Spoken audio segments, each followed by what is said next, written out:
Hi, how you doing? My name is Vera Quinlan. I'm the Chief Scientist here on board the Celtic Explorer, and we've just finished mapping leg 2 of the Barbados EEZ, and we've now covered 25% of the Bayesian EEZ. The question that I often get asked is, why do we need bathymetry mapping? So I'm going to try and explain to you a few reasons why this mapping is really important. Essentially what we're trying to do is to develop and drive the blue economy. And so what is the blue economy? We can break it down into different sectors. So let's take fisheries, for example. How does bathymetry mapping help fishes? So if we map the area, then we can find out what substrates are there. So whether that's rock or mud, certain species will lay eggs, for example, on different substrates. So if we know what those substrates are, then we can manage those fisheries effectively. Let's take another example in the blue economy, and that would be tourism. So again, with bathymetry mapping, we can map coral reefs. We can find out where the coral reefs are.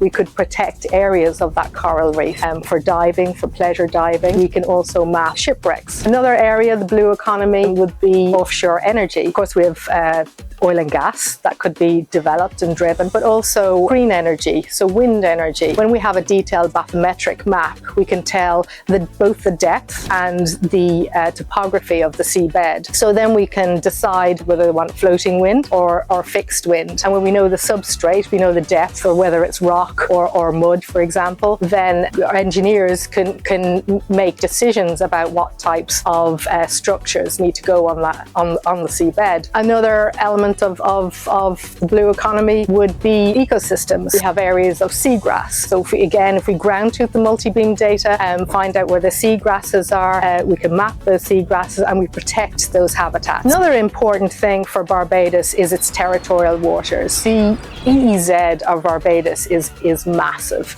It's 400 times the size of the landmass of Barbados. So when we map it, Barbados can claim those territorial waters. And I suppose really also a key component of this is, if we don't know what's out there, then we can't manage that resource. So really the key elements are driving the blue economy and creating that marine spatial plan. So once we have all of those sectors of the blue economy managed and developed, then we can make a very effective marine spatial plan. And that essentially is why we're mapping the Barbados EEZ. So I'd just like to formally give you the data set of the Barbados EEZ. Thank you for giving us the opportunity to map this amazing, absolutely incredible data set.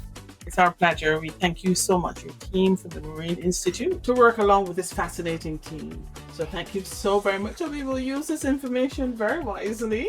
Good. And we hope to be able to get some more information as we continue to map the exclusive economic zone of Barbados. Thank you again, Vera. Thank you. You're very welcome.